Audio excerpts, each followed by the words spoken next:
Colleagues, I would like to propose to begin. My name is Stefanov Ruslan. I work in the company Elvis Plus. I'm involved in a computerized process control system security protection. In my presentation, I would like to tell you about two problems and how to solve these problems. The first problem is related to the audits of informational security computer process control system, and the second one related to updates, implementation of defense systems, security systems, and other changes in these computerized process control systems, PCS.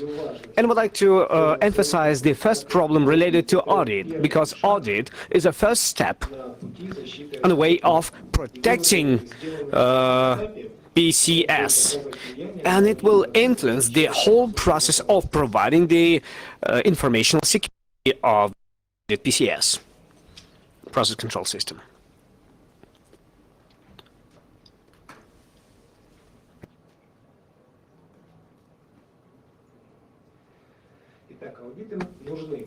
Audits are needed, but what is security audit for the PCS? Currently, first of all, it's collection of the information through interviewing or the questioning, or analysis of the documentation, technical documentation, exploitational documentation. These audits should include tool set investigations and penetration tests.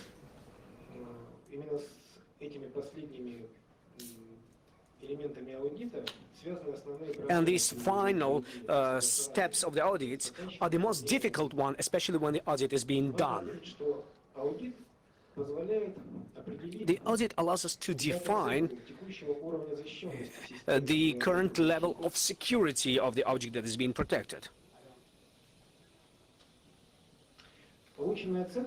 The assessment that is being received allows us to assess the current level of the security of the system and to define new target security level. In other words, audit and security level assessment allows us to define the coordinates and the direction of movement in a matrix of informational security. The words space and matrix I put in parentheses in order to emphasize that this is a very complex concept which is differently understood by different people and has no clear definition. There are different approaches. And the assessment of the level of security is a very complex objective. To solve this objective, there are different approaches and methodologies based on those matrices. For example, the well-known matrix used in the penetration, vulnerabilities and exposures by Nitro company. Also, cybersecurity penetration tool, which was created on the basis of the Defense Ministry of the United States, uses matrices based on calculating the responses on different categories of questions. For example, number of positive responses to questions of the physical security or negative responses to the questions on the area of channel response system. In Elvis Plus, we also have developed and tested similar methodology on the basis of those approaches that I've described to assess the defense of technological systems. So, audits are needed, but as it is often said by specialists who work on dangerous security facilities,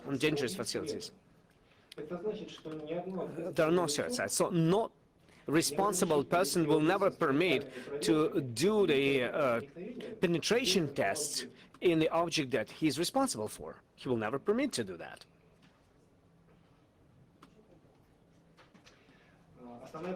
The main reason being that risks related with the audit and penetration tests are much higher than risks of that audit will discover and will work with afterwards. Maybe this is an arguable question, but nevertheless we know of a lot of examples when simple penetration tests have led to problems and stopped technological systems from operation. Considering that those specialists that make decisions about possibility or impossibility of such audit, they carry administrative and criminal responsibility, of course, we're not allowed to do such audit very often, especially with the use of penetration tests.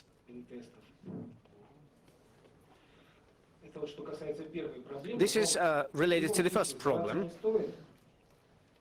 We shouldn't give up. We have to make sure ourselves that vulnerabilities and threats are not present in the system that is being investigated, or we have to tell to everybody that they do exist, and then we have to do something about it. The latter is possible because very often it happens that, notwithstanding to all statements, all the computerized PCS specialists, very often they don't even know what really happens in their systems. Our main objective is to do the audit and give a real assessment to show real condition, real state of the system.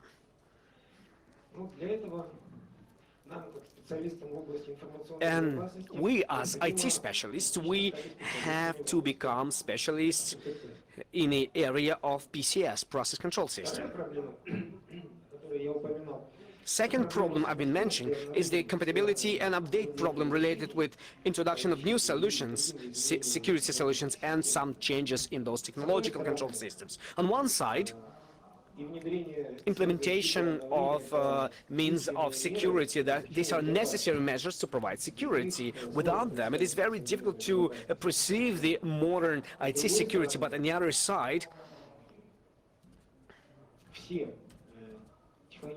all technological systems and process control systems, they are time-tested on the stage of design, implementation, use.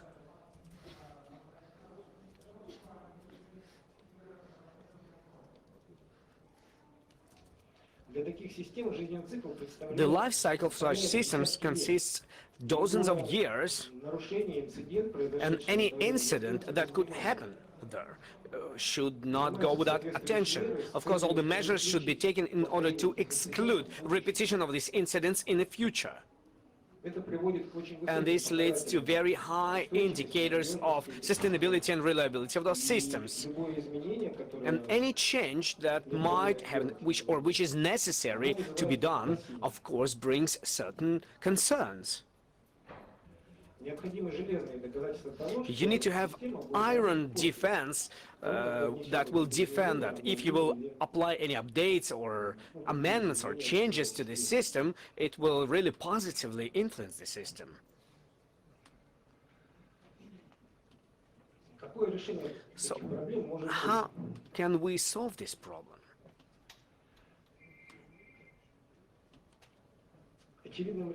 An obvious solution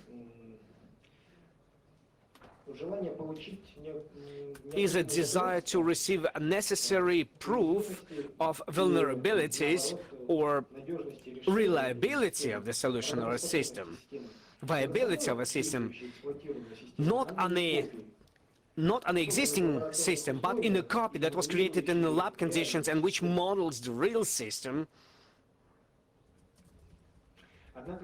However, we still have another question related to this.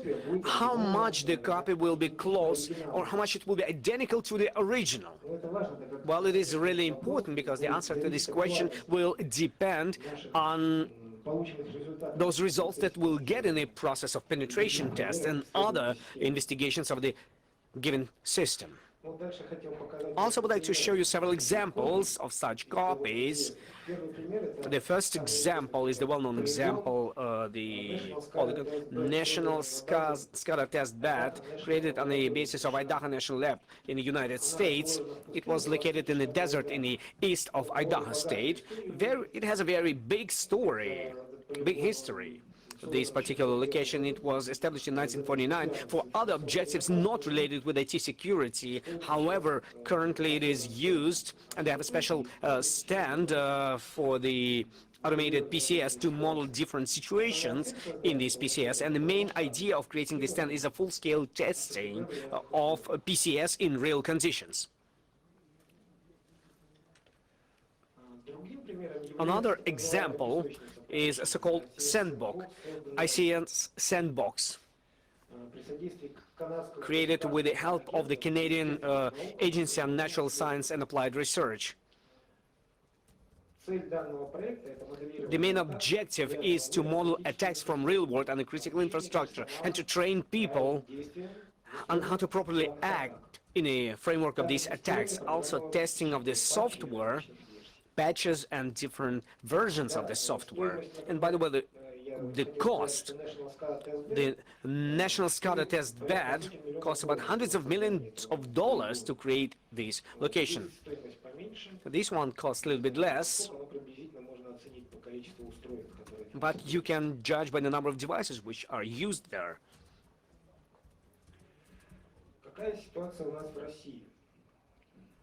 What is the situation in Russia currently? Well, I can say that all our competent bodies of authorities, they do follow success in the West. They do look at the situation in the West and modeling threats and what are the consequences. Many companies that cooperate with law enforcement agencies, they already have demonstrated that it's not difficult to repeat many of those threats, and we know of that. We know how to do that, and we know about that. All large companies, they also have those test beds. For example, system operators in energy, Federal Networking Company, they use test beds equipped with the full copies of the real dispatch centers to improve the qualification of the online personnel. The system integrators and producers, manufacturers are also interested in creating their own labs to follow their business objectives, to demonstrate solutions, to test some new solutions. In scientific universities, they also create a technical base to train students and for the research purposes.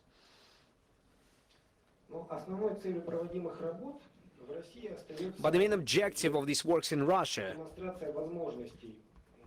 is to demonstrate the possibilities of repeating threats or attacks that were demonstrated in the West. And as you can see, unfortunately, in Russia, creation of these test beds does not solve complex objectives of increasing the security of critically important systems and objects. Very often we hear about the necessity of creating full functional test bed of the informational security for the computerized process control systems. And we heard about this problem at many conferences and seminars dedicated to protecting critically important objects. And I would like to make an example how these test beds can look like for the process control systems. On the top right is a territory of National Lab in Idaho, United States.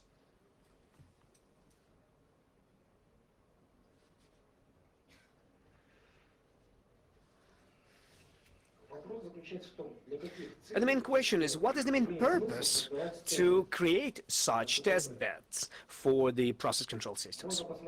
You can look at different levels of security. For example, for the state, the real demonstration of realization of attacks and damage caused by them is the most effective way to improve the concern of specialists and society in the issues of informational security in the area of process control systems. As a consequence, this will push the IT security market to the development and further improvement.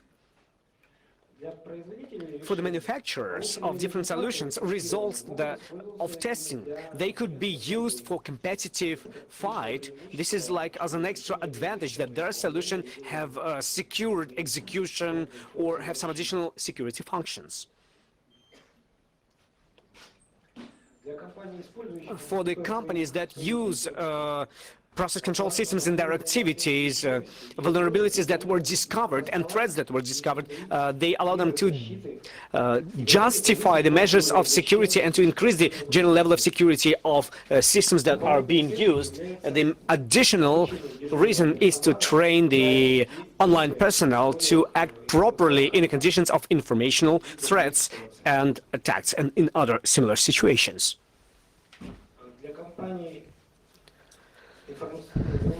For the companies involved in providing information security services and research companies in the area of information security, it's manufacturing of new products and solutions for protecting the process control systems and increasing their competencies. So on this test bed, they can test their solution, look at their efficiency, and improve them further on in the course of these research activities. So it's kind of support of development of new solutions, increasing of the competencies. Also an important part, because in the conditions of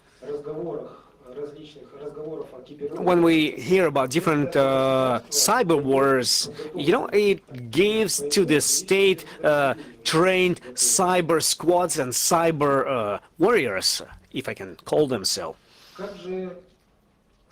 So how can we build, how can we develop copies of real process control systems through such test beds or sandboxes or lab approaches? Which approaches do exist for their realization? Modern technologies allow us to do the copying and sampling by two approaches, hardware and virtual. It is obvious that biggest similarity is provided by hardware approach, because the hardware devices purchased and preset, they will provide the higher level of similarity with the existing object, with original process control system. And this approach provides high level of identity of modeled system to the really existing one. On this slide, you can see a typical scheme of process control system that was adopted from energy sector. And it has three main levels. The bottom level is a controllers, the medium level consists of the communication network, and the top level are workplaces, desktops and servers of the personnel. At the bottom level, on the foundation, it involves physical processes which provide information and which are being managed. So the main objective is to create all these components in the lab conditions, in sandbox conditions, and work with them further on. However, it is obvious that such a big, full-scale stand will require significant expenses. And not many companies can carry those expenses, and even some states are not able to carry those expenses. So it is necessary to use mobilized versions of those stands which involve only the most important components, or you can virtualize some components of this big process control system. The most difficult and the most expensive part is a physical level, while the modeling of the physical level of technological processes, because it requires knowledge, expert knowledge, involvement of big number of experts, big material resources to create